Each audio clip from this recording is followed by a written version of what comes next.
Hello દોસ્તો, સ્વાગત છે તમારું પાયલ યુનિક કુકિંગમાં. તો આજે આપણે બનાવીશું મેથી આલુ પરાઠાની રેસીપી. તો ચાલો રેસીપી શરૂ કરીએ.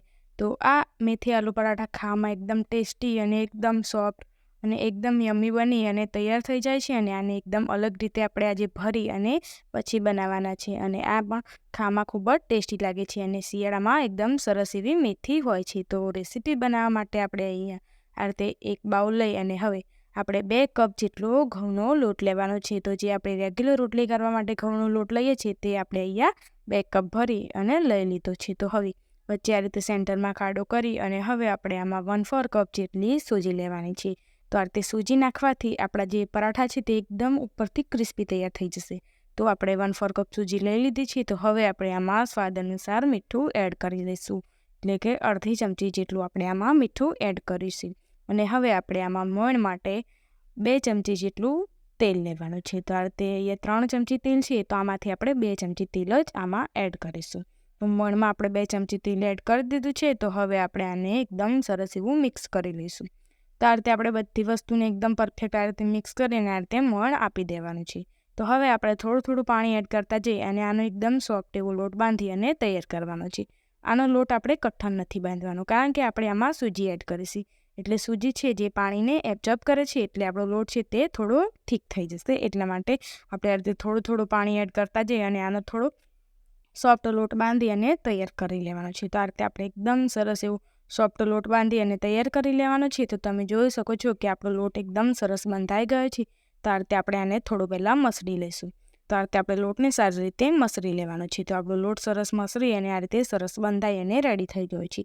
તો હવે આપણે જે 1 ચમચી જેટલું તેલ બચાવ્યું છે તે તેલ આપણે આમાં યુઝ કરી લઈશું. તો હવે આપણે આ 1 ચમચી જેટલું તેલ આમાં એડ કરી અને હવે આપણે તેલમાં સારી રીતે લોટને મસળી લઈશું. એટલે લોટ છે તે એકદમ સ્મૂથ અને એકદમ સોફ્ટ બની અને તૈયાર થઈ જાય. તો આ રીતે આપણે લોટને એકદમ સરસ સારી રીતે મસળી અને તૈયાર કરી લેવાનો છે. તો તમે જોઈ શકો છો કે આપણે લોટને સરસ એવો મસળી અને આ રીતે સરસ એવો રેડી કરી અને તૈયાર કરી લીધો છે. તો આપણો પરાઠા બનાવવા માટેનો લોટ છે તે એકદમ તૈયાર છે. તો હવે આપણે આને ઢાંકી અને હવે આપણે આને 10 મિનિટ માટે રેસ્ટ થવા દઈશું. ત્યાં સુધી આપણે સ્ટફિંગ બનાવી લઈશું. તો સ્ટફિંગ બનાવવા માટે મેં અહીંયા આ રીતે એક બાઉલમાં 4 ચમચી જેટલું તેલ લીધું છે. અને હવે તેલ આપણું ગરમ થઈ જાય એટલે આપણે તરત જ તેમાં જીરું એડ કરી દઈશું અને જીરાને સારી રીતે ચટકવા દઈશું. અને હવે આપણે તેમાં અડધી ચમચીથી થોડી ઓછી આપણે આમાં હિંગ એડ કરીશું ફ્લેવર માટે. અને આદુ મરચાં અને લસણની પેસ્ટ આ રીતે મેં બનાવીને રાખી છે તે આપણે આમાં એડ કરી દઈશું અને ગેસની ફ્લેમ આપણે ધીમી રાખવાની છે.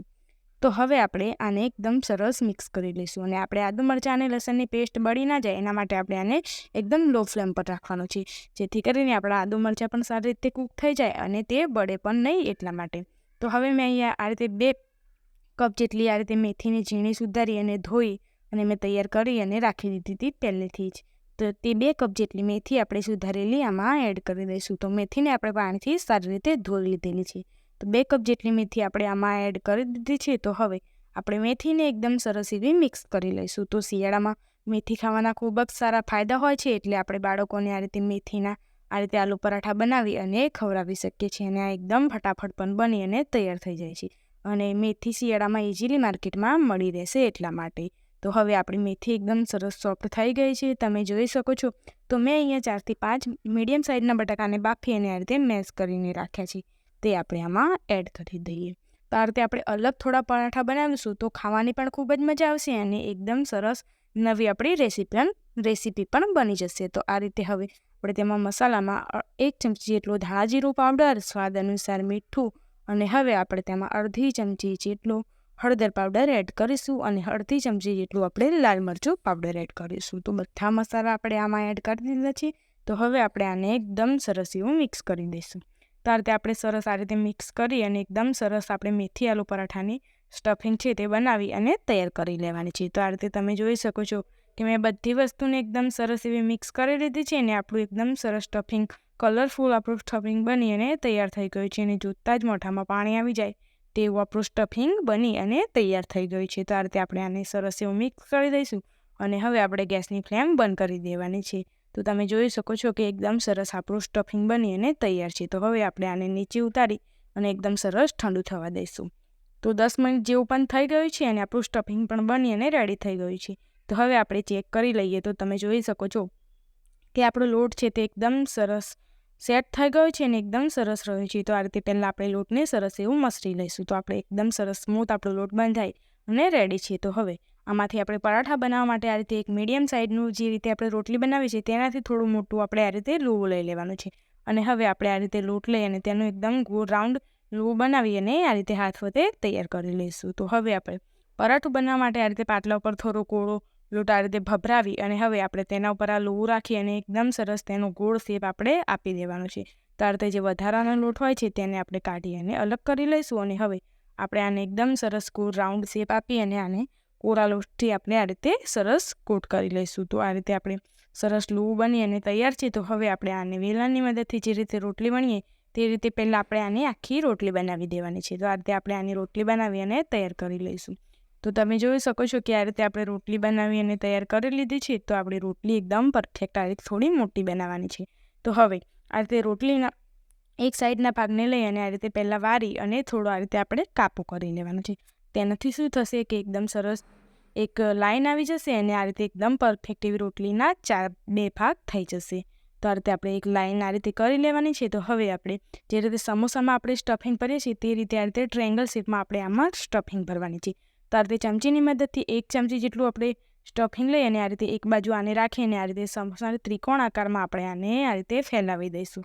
તો એ જ રીતે આપણે બીજું 1 ચમચી જેટલું સ્ટફિંગ લઈ અને સાઈડમાં આ રીતે ત્રિકોણ આકારથી આપણે બીજી બાજુએ પણ સ્ટફિંગને ફેલાવી દેવાનું છે. તો આ રીતે ટ્રાયેંગલ શેપમાં આપણે બંને બાજુએ આ રીતે સ્ટફિંગ ભરી લઈશું. તો આ રીતે આપણે બંને બાજુએ સ્ટફિંગ ભરી અને રેડી કરી લીધું છે. તો હવે આપણે જે આ બાજુનો ભાગ છે તેને આ રીતે હાથ વડે ઉપાડી અને આના ઉપર આ રીતે આપણે મૂકી દેવાનું છે. તો હવે આપણે આ રીતે આની લાઈનને આ રીતે બંધ કરી દેવાની છે. અને હવે વચ્ચે આ રીતે એક હાથ વડે આ રીતે કાપો કરી અને આ રીતે આપણે સમોસો જે રીતે ટ્રાયેંગલ શેપમાં હોય છે તે રીતે આપણે આને આ રીતે પલટાવી દઈશું આના ઉપર. તો આ રીતે આપણે પરાઠાને ભરવાનો છે. તેનાથી આપણા બટાકા છે તે બહાર પણ નહીં નીકળે અને એકદમ સરસ સ્ટફિંગ ભરાઈ અને રેડી થઈ જશે.